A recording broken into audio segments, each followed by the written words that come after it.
Bismillah, alhamdulillah, wa salatu wassalamu ala rasulullah. We continue reading from Imam Al-Ghazali's The 99 Beautiful Names of God. المقصد الأسنى في شرح أسماء الله الحسنى, translated by David Borel and Nazi Tahir. We have reached numbers 91 and 92. Ad-Dar al-Nafi', translated here as the Punisher, and he who benefits. Imam Al-Ghazali said, rahimahullah, He subhanahu wa ta'ala is the one from whom comes forth good and evil, benefit and harm, all of which is to be referred to God Most High, whether he act by means of angels, men, or inanimate objects, or by any other means. Do not suppose that poison kills or harms by itself, or that food satisfies or benefits by itself, or that kings or men or Satan or any creature, be they heavenly bodies or stars or anything else, are capable of good or evil, benefit or harm by themselves, for all of these are subservient causes from which nothing proceeds except that for which they were utilized. Think as a comment that if all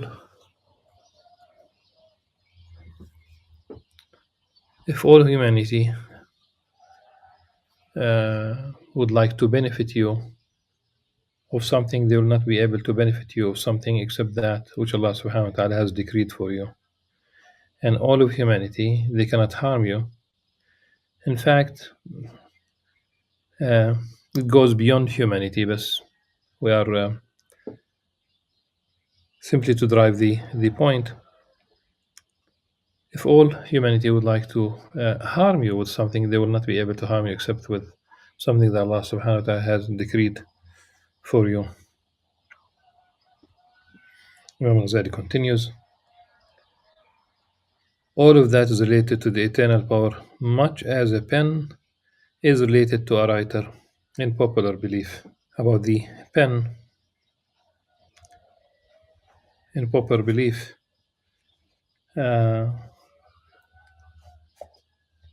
thinking that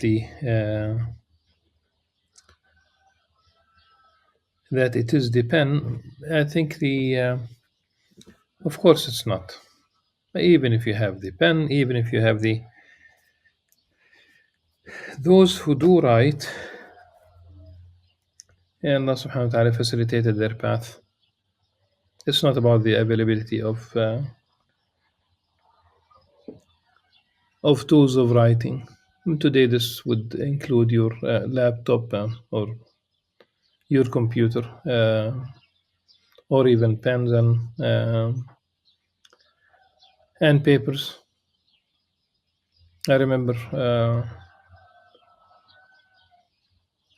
this many years ago, maybe like 20 years ago. A young professor in the social sciences, he told me that he doesn't publish because he doesn't have a computer. Of course, that's not the reason why he's not writing. I mean, effectively, he could simply use, and I told him, he needs a pencil, not even a pen, and basically blank papers. Once you write it, it's a different story about getting it typed, published, etc. But one should open up the idea of acquisition. It's really from Allah subhanahu wa ta'ala, but you need also to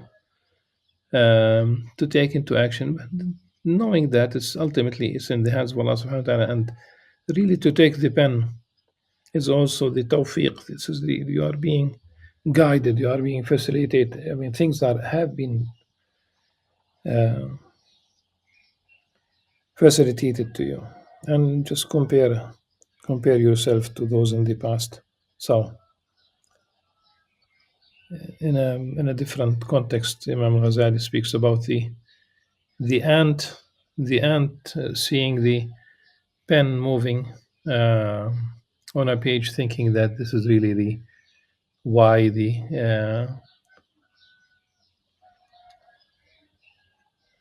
pen is why there's writing on the page, while and not seeing beyond the pen. I will almost like being. Uh, are we like that ant? So we don't see the will of Allah Subhanahu wa Taala above all and above everything. So, as Imam Ghazali said,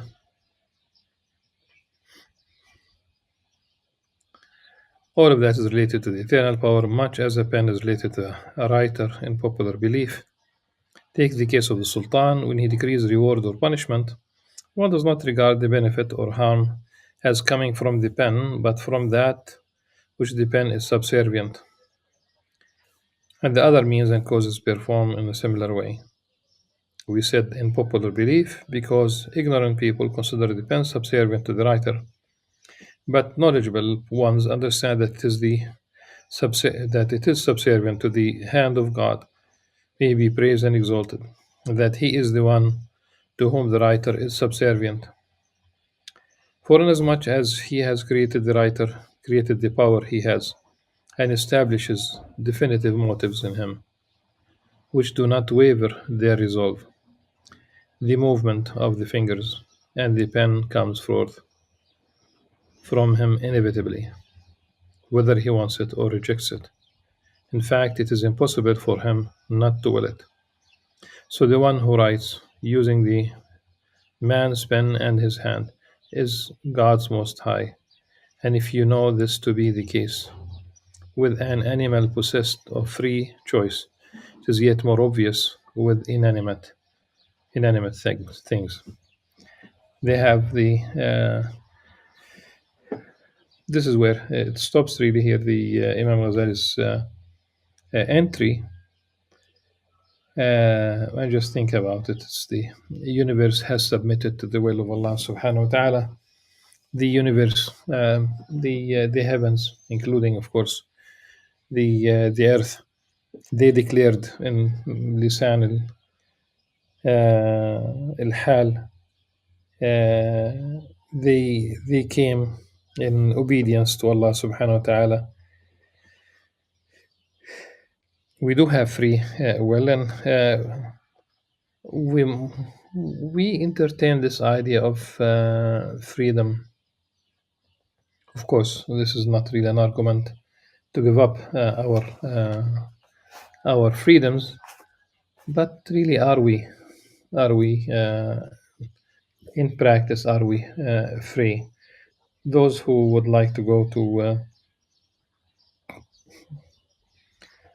some youngsters who are really misled about freedoms, the freedom to do what? The freedom to commit sin in public. Is that what you would like to do?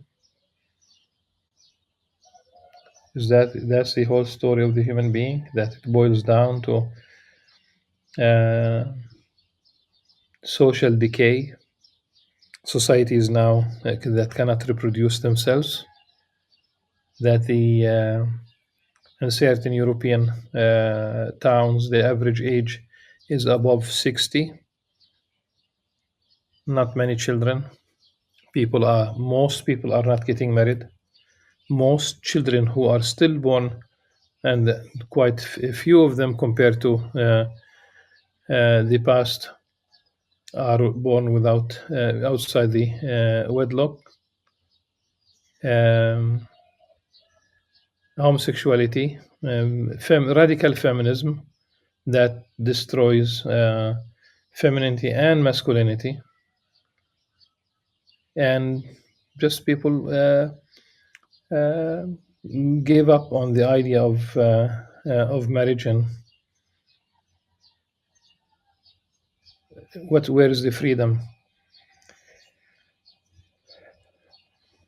And if this is really what people want, materialism and ungodly way of life, and people are paying the price, and it's spreading. It is spreading. You are in the hands of Allah subhanahu wa ta'ala. This is the whole story. And ask Allah subhanahu wa ta'ala to use you, to utilize you, to direct you to that which it benefits you and benefits others on the path to the hereafter. An-Nur, number 93, light, subhanahu wa ta'ala, is the visible one by whom everything is made visible. For what is visible in itself and makes other things visible is called light. And of course, by visible, al-Zahir, it doesn't mean that you have access to see him, like in the story of Sayyidina Musa alayhi salam asking to see Allah subhanahu wa ta'ala directly. Of course, this is not possible. We are not created in a fashion that we could that fits such a beatific vision in this life. But Allah subhanahu wa ta'ala pointed to a mountain and told Sayyidina Musa alayhi salam that you will not see me, but look at this, at that mountain. If it stays put, then you will be able to see me. And Allah subhanahu wa ta'ala revealed himself to the mountain, and the mountain withered away. And Sayyidina Musa alayhi salam was shocked, fainted. So when he awoke, he simply repented.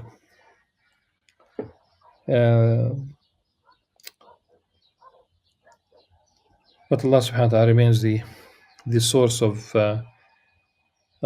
both lights, if you will. He created the light, through which we see,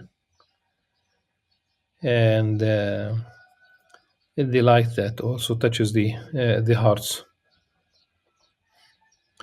One is taking place, nevertheless, the day and the night, the presence of the sun. So whether you submit yourself to the will of Allah subhanahu wa ta'ala or not, whether you polish your heart or not, that light is there. But to be able to see all these signs in the universe and within ourselves, one needs to polish the heart so that the other light could penetrate the heart. Imam Al-Ghazali says, in the measure that existence is opposed to non-existence, what is visible cannot be linked to existence. For no darkness, again, what is free from darkness of non-existence? For no darkness is darker than non-existence. For no darkness is darker than non-existence.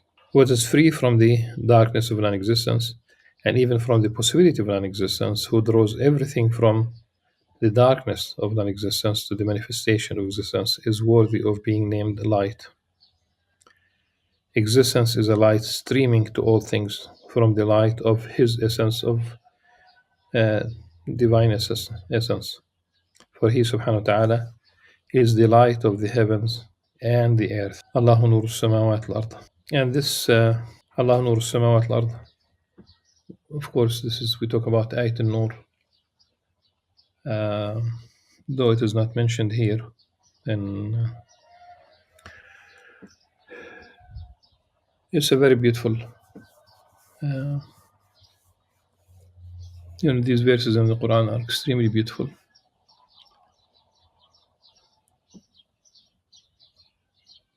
الله نور السماوات والأرض مثل نوره كمشكاة فيها مصباح المصباح في زجاجة الزجاجة كأنها كوكب دري يوقد من شجرة مباركة زيتونة لا شرقية ولا غربية يكاد زيتها يضيء ولو لم تمسسه نار نور على نور يهدي الله نور من يشاء ويضرب الله الأمثال للناس.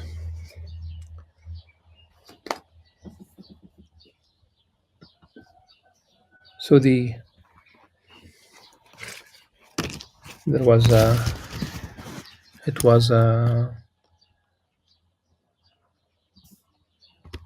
it was it, it was Ramadan, the night of the 27th of Ramadan, and people expect that it was the night of Layl al-Qadr,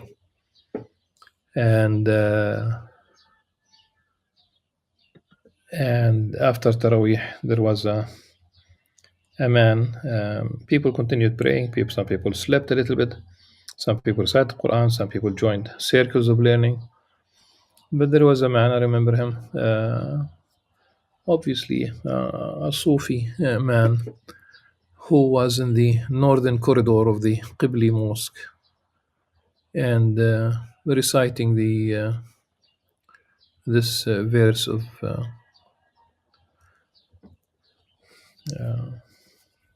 Ayat al-Nur, this verse of light from Surah al-Nur itself. And obviously he was touched by the verse to be reciting it. Allah yarham. This is but again, to realize the light in this verse is also something that is really, one has to be enlightened about that. One needs to polish the heart. So Allah subhanahu wa ta'ala is the light of the heavens and earth, and as there is not an atom of the light of the sun which does not by itself lead one to the existence of the sun which illuminates it. So there is not a single atom from the existence. Talk about al-mawjudat, it would be. So there's not a single atom from the existence of the heavens and the earth, and what lies between them, which does not lead one by the very possibility of its existence to the necessary existence, who brings them into being.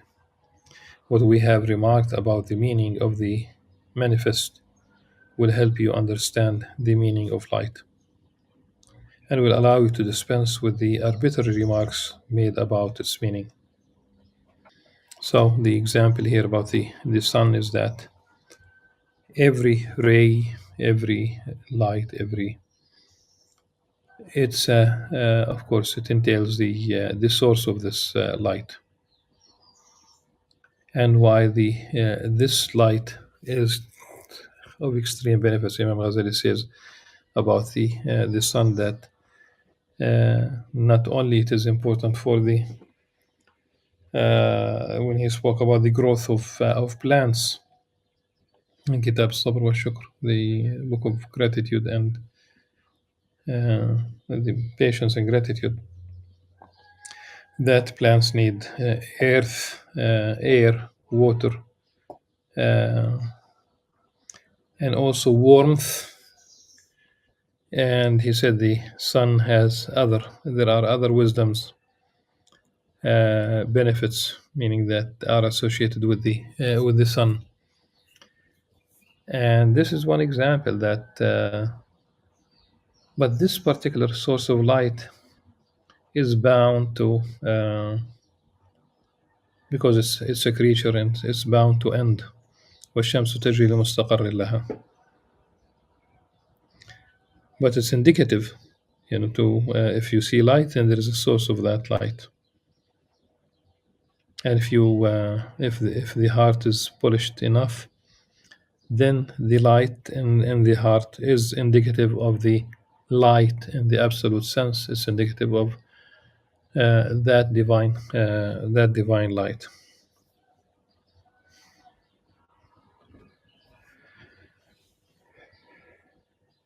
And in the hadith, it's a beautiful hadith about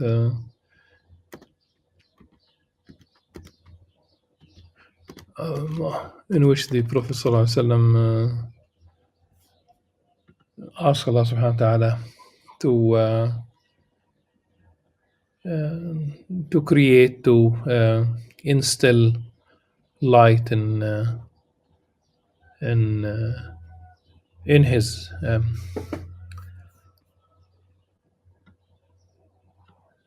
in his heart, and yeah, when he said that اللهم اجعل في قلبي نورا, asking Allah subhanahu wa ta'ala to instill light in his heart sallallahu alayhi wasallam, وفي سمعي نورا, in my hearing, and وفي بصري نورا, and in my sight, in my eyes, وفي لساني نورا, in my tongue, وأعظم لي نورا. That's one version of this hadith. And so this is really the part of the hadith, and this is really the before he went to bed sallallahu alaihi wasallam. And in another version, I think it's وَاجْعَلْ لِي نُورًا, though there are other versions, I think.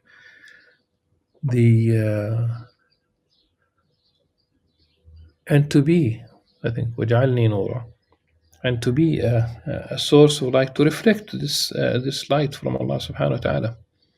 What is really when the tongue has light? Don't think that we talk about a flashlight. It's, to have light, the tongue would not harm. If the tongue is enlightened, the veins of the tongue, the ills of the tongue, the shortcomings of the tongue, they are out of the window. And we talk about the tongue reflecting a caring person, no gossip, no false witnessing, no insults, no.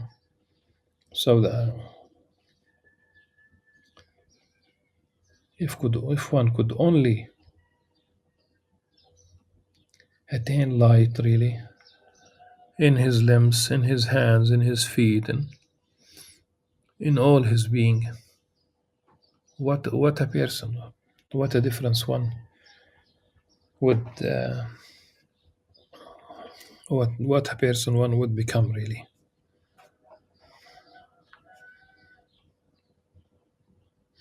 So, and as there is not an atom of the light of the sun which does not by itself lead one to the existence of the sun which illuminates it, so there is not a single atom from the existence of the heavens and the earth and what lies between them which does not lead one by the very possibility of its existence to the necessary existence, واجب الوجود,